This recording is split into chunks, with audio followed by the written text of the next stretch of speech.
little bit about it. Why technology? Because I wanted to learn how to set up a technology system to get back into employment. So to do that, how do you do that? We had no cash, we had no nothing, right? And we had a connection to the broadband. And I'm going to give you a sound of the connection. So some of you will be familiar with this. Some of you of a certain age will be familiar with this, right? And you've got to remember, this is the sound of our first website uploading to the web.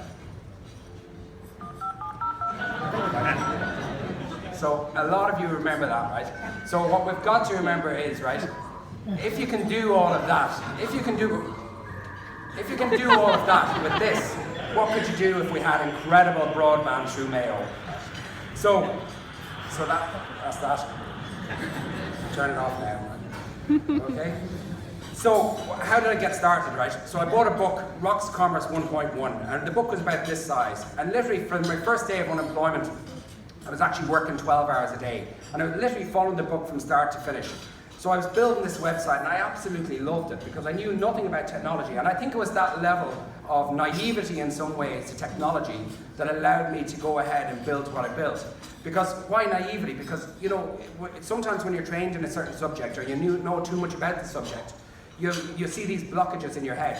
There was no blockages in my head. All I had to do was go and build. It was so easy. Now it turned out that it wasn't that easy, but it didn't matter. Every time you got to a problem, you had to jump over that problem and you had to find a way around the problem. Okay? So we built the website, it was up and running, we launched the website. The next problem, we had no products to sell because we had no money, right? So we had to convince some suppliers to try and deal with us. And how do you convince suppliers to deal with you when you have no money? So you go to the top tier suppliers and they all go, get lost, right? You go to the middle tier suppliers, get lost. So you go to the bottom rung of the ladder, right? And the bottom suppliers will say, listen, we'll do something with you here, right? So what we did is we got a couple of suppliers in. We started to drop ship with those suppliers. So drop shipping is when you send an order, you get in the order online, you send it to those suppliers and they would send that order out for you. The difficulty with that is we realized very quickly is because sometimes you ask them to send out that phone in black, they would send it out in white and it would be broken when it arrived anyway, right? So there was lots and lots of difficulties around that. So we quickly realized we needed some sort of little warehousing facility to put products through our own barcoding and our own quality control systems. So we opened up our first warehouse then in East Wall Road in Dublin.